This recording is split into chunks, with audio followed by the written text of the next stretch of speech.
All right, Lauri Markkanen is joining me now. Third year now for Lauri with the Utah Jazz. Eighth NBA season. Does it feel like you've been in the NBA for 8 years, Lauri? Yeah, it's crazy. You get told as a rookie that it's going to go like a blink of an eye, but you don't really believe it. But now you're going into your 8th year, so it's kind of a surreal feeling. So you were a teenager when you first got to the league, right? I just turned 20 before the draft, yeah. Okay, just turned 20. Like, if you could tell your younger self any piece of advice from what you've learned in all these years in the NBA, what would you tell him? There's so many advice that I could tell, but I guess just it's easy to get into the business side of the basketball and whatever, but I think just having fun while working hard, I think that's the biggest thing, and just try to keep the game fun. I think that's when you get the best results, and just keep going day by day and not really worry about, it's your own race. So that's probably the biggest thing. You were a good player in Chicago, better player maybe in Cleveland, but blossomed into the all-star that you were a couple of years ago in Utah. What has being with the Jazz and kind of this situation brought out of you? I think you learn throughout the way. Even if I had the opportunity to lead the team like that in Chicago, I don't know if I was ready for it physically or mentally, and I think just everything clicked here. I was mature enough and good enough a player when I got to Utah, and then you get into the right system and right coaches, and I think it just happened at the right time, and I had to wait for it. So I don't know if I would have been ready for it couple of years earlier, so it's kind of keep working and keep believing, and then it clicked in Utah. So talk to me about that system and the coaching staff, specifically Will Hardy. I mean, right before we started talking, you were out on the floor working with him on different things. What is it about this system, and what is it about this coaching staff that works for you? A lot of ways, and just kind of way I've grown. When I was a kid, just learning how to play basketball, move without the ball. Everybody gets involved, and I think that really helped me. We ran a lot of off-ball screens and stuff like that. So then it's kind of just creating the advantage and then multiplying it. I think it was a simple way of basketball. Never really was a one-on-one isolation player. Working on it right now, kind of getting ready for those end-of-game situations, stuff like that. But I think my strength was always just like playing off ball and reading how defense is going to guard me, and then make them pay for it. So I think that's what was really helpful for me. Did you feel like going into this offseason that the isolation stuff maybe was something that was missing from your game? Yeah, just trying to get more comfortable with it, and it's different going in practice than in games. So I'm happy to get those game reps now, and but I think it's one big area of improvement I can get better at. So of course you keep working on a lot of different things, but that was big emphasis for me. Yeah. So you were obviously in the headlines all summer long. People were talking about you all summer long, whether it's your contract, trade stuff. How connected or disconnected were you from all that? Like, did you try to stay away from social media, talking to your agent? I mean, how engaged were you with all the talk around you? I wasn't really trying to avoid it, but not necessarily looking for it either. I was fortunate enough to spend all the time with the family and just working out. And I think going through it once after Chicago years before I got traded to Cleveland, I think that kind of helped me to just keep having fun with it, and really not paying attention to it, and just really trusting my agent of whatever's real, he's going to tell me. So it's kind of whatever's out there. It was kind of fun to see that you're wanted. It means that you're doing something well. But so it didn't really bother me, but I wasn't necessarily looking for it either. So. What was it like when you were in Chicago? Were you more obsessed with it back then than you were this recent time around? Yeah, I think being younger, and then really, I think my free agency went a lot longer that time. So really trying to find are you going to play next year? And I think it was a lot more stressful back then. So now it's kind of, no matter what happened, I still had 1 year under my contract. So it was really just getting better, just working on my game and seeing what happens in come August. So were you hoping that the situation played out the way that it did, where you signed the contract with Utah? Now you're in a situation where you can't be traded this year no matter what. Was this the best case scenario for you? For me, yes. Just having that talk, even though it didn't bother me that much, but just having all that talk and speculation throughout the summer for me and my family, I just wanted to have a year that I really get to focus on basketball and work on my game, and family's doing well here. So I think just having 1 year that you don't have to worry about that was really meaningful for me. So I think it couldn't play it out better. When you had conversations with the people in the front office, whether it's Justin or Danny or whoever you were talking to, what were those conversations like about kind of what this team is going to evolve into, what the pathway to success was like? Yeah, I have a lot of trust in them. We talked a little bit, and obviously I was here until June, so we had a lot of those future of the team conversations here in person. But once I went back home, it was, with the time difference, everything, they kind of left me alone. But it was good just knowing where we are, need to develop everybody, and we have a relatively young team, and we understand the situation, but we're getting after it every day and really trying to push this thing forward. So the conversation was good. Was there anything specific that they said where it made you believe that there is a pathway to high-level success in Utah? Yeah, I think it's the people. Just having that front office, what they do, and then the coaching staff, how they work with us on the court, and then most importantly, just seeing the guys the young guys that we have. They got a lot of potential. They've shown it already a little bit, but they keep getting better. They come in early every day and work hard, and I feel like they show us something new every day. So just seeing that made it better as well. I have to ask you this. What was it like? I mean, you've signed some good contracts in your career. You've been a really good player for a pretty long time. But what was it like to sign a contract that effectively guarantees you like $250 million over the next however number of years? It's a pretty surreal feeling. That's what you work towards to, and knowing that families and kids and their kids are taken care of, and just having that freedom, and then actually get to focus on basketball and don't have to worry about that at all. So I think that was the biggest thing for me and my family, just one less thing to worry about. But yeah, obviously it's a surreal feeling. You kind of start thinking back, growing up in Finland and getting to the NBA was pretty surreal. And then you actually get to that point that you signed that deal, and so it was a crazy feeling for sure. Well, was that a dream early on for you to get to the NBA and play at this level? Like, when did that start becoming a real dream for you?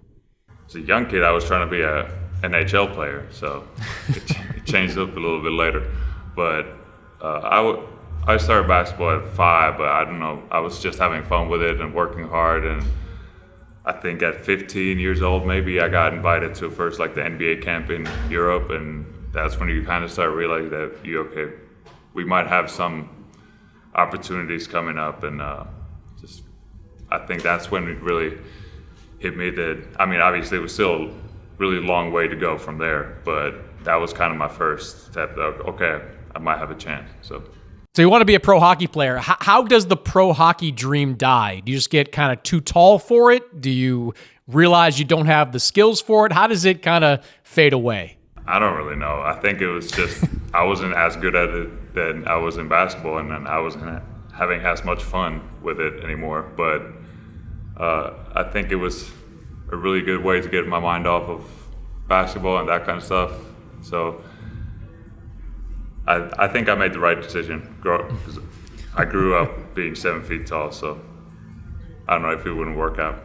I think you made the right decision as well. I read that Keontae George came out to Finland to work out with you. Was that the first time a teammate has come to your backyard to work out? Yeah, that was pretty cool. Obviously, he went to catch the Olympics as well, and he made a couple day stop in Finland, and we got a couple workouts in, and trying to get him out there a little bit longer next summer so I can show him around a little bit more. But he was the first one, and I think it was really cool to have those guys around and kind of show them where I grew up. So what is Underdog? Underdog is the place to play if you're a sports fan looking to win money while watching sports. With over 5 million happy players and $2 billion won, Underdog makes it fun and easy to cash in on all your favorite athlete performances. Compete against players just by selecting higher or lower on 2 or more player stats, and you could win up to 1,000 times your money. It's 1,000 times. So turn every slam dunk into a win with Underdog. Think Kevin Durant will rack up higher than 30 points this week? James Harden will get lower than 10 assists? Cook up some entries for shots to win real cash prizes all basketball season long. They've got all your favorite leagues, teams, and stars to choose from. Create entries with all basketball picks or mix and match across your other favorite sports. Underdog is the place to play Pick'em, so sign up and deposit now and use promo code OPENFLOOR to get up to $1,000 in bonus cash instantly. That's right, $1,000 in bonus cash instantly. This week, I am going to be looking at all things Victor Wembanyama, who I think is going to have an MVP caliber season. He's got Chris Paul as his point guard. He's probably going to be Defensive Player of the Year, both ends of the floor. I'm going to be looking at Victor Wembanyama's numbers. So download the app today and use code OPENFLOOR to get up to $1,000 in bonus cash instantly. Must be 18 or over, 19 plus in Alabama or Nebraska, 19 plus in Colorado for some games, 21 plus in Massachusetts and Arizona, and present in a state where Underdog Fantasy operates. Terms apply. Void in Colorado. Concerned with your play? Call 1-800-GAMBLER or visit www.ncpgambling.org in Arizona, 1-800-NEXT-STEP, 1-800-639-8783, or text NEXT STEP to 53342. In New York, call the 24/7 Hope line at 877-8-HOPE-NY or text HOPE-NY 467-369. You know, you're just days away from the start of the season. You mentioned you've been working hard with the guys over the last couple of weeks, grinding. You're in a brutal conference, as you well know. What would you define as success this season? Yeah, it's going to be tough.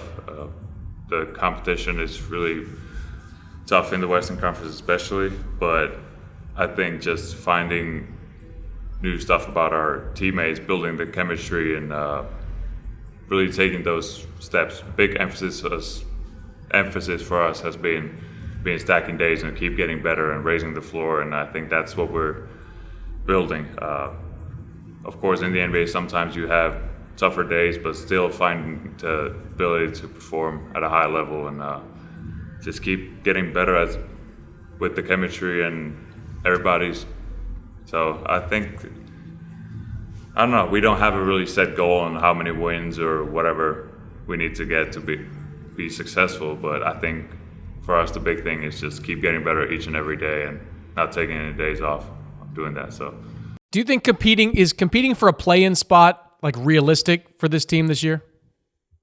I think we had a really good training camp, and it was a really positive surprise how we competed and how we played. Of course, we had a couple good preseason games as well, and a couple not so good ones, but those are the time that you learn something new about your team and how to fix those issues that you had. But we had a really good camp, and I think that's something that we can push forward to get that spot. And I think there's a lot of teams that we can beat with this competitive level that we have with these guys and athleticism and the skill that we got on the team. So I think that's a good goal for us.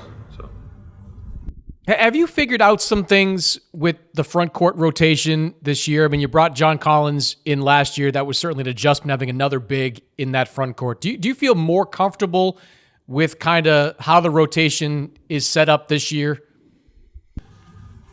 Yeah, we didn't add to what we had, Drew and Flip on the front court, but otherwise just having another year under our belt with the same guys and knowing what each other where they like to get the ball and what they want to do with it. And I think that's just easier now, just having that 1 year under our belt. So with the new guys, you always learn something new every day, but I think we have that depth with our front court as well that we can kind of mix and match the lineups, and we have different skill sets for that. So before I let you go, I want to ask you a couple of quick rapid fire questions. The best defender that you have ever faced personally is who?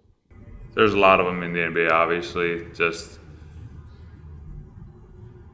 really like physical big wings come to mind. Like obviously you go from Kawhi Leonard, or Lou Dort might not be as tall, but he's a really physical, and he's going to crawl up into you and really pressure you. And so you kind of have to figure out ways to how to handle that throughout the game and find some different things. But I think that kind of guys are really, I mean, that's what they do. They're really, they've made a lot of money doing it.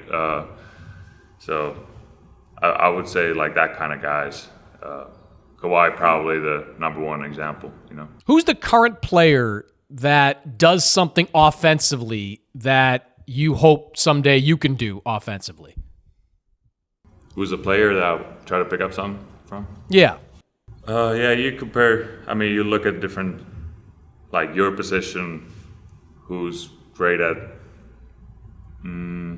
probably like Kevin Durant, how he creates space and ability to shoot the ball just over people. I think that's some things I'm trying to get better at. Just trying to find your spots, and doesn't really need to be an open look, but just being taller than the defender makes it pretty open look. So I think he's one player that I look a lot. So, is there a guy out there that you love to compete against?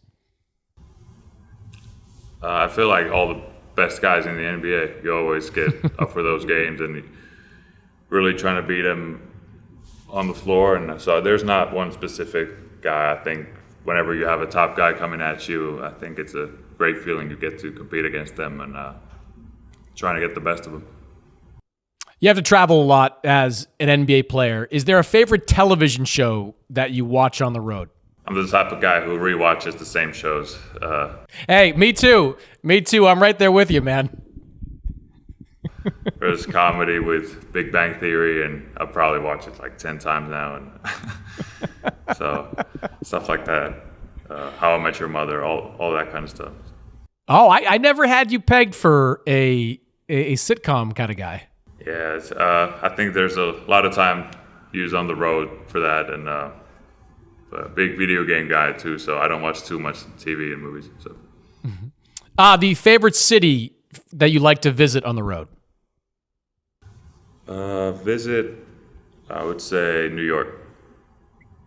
The thing you like most about Salt Lake City? The nature, just being outdoor. The best piece of advice that you got from a coach before you made the NBA? Again, there's been a lot of good advice, but I think just what I said, I would tell my younger self, just keep having fun with it no matter how hard of a days you got in front of you, but just keep having fun with it and fighting through stuff on the court, and it'll pay off eventually. So. And the last thing for you is the best Finnish athlete not named Lauri Markkanen. I don't really know. There's a lot of good ones currently. I got to give a shout out for Barkov in Florida winning a Stanley Cup last year. So captain of the team, and so I'll give it to him. There we go. Perfect. Lauri, I appreciate your time, man. Thanks for joining me, and hope it's a terrific season for you this year. Thanks a lot. Thank you.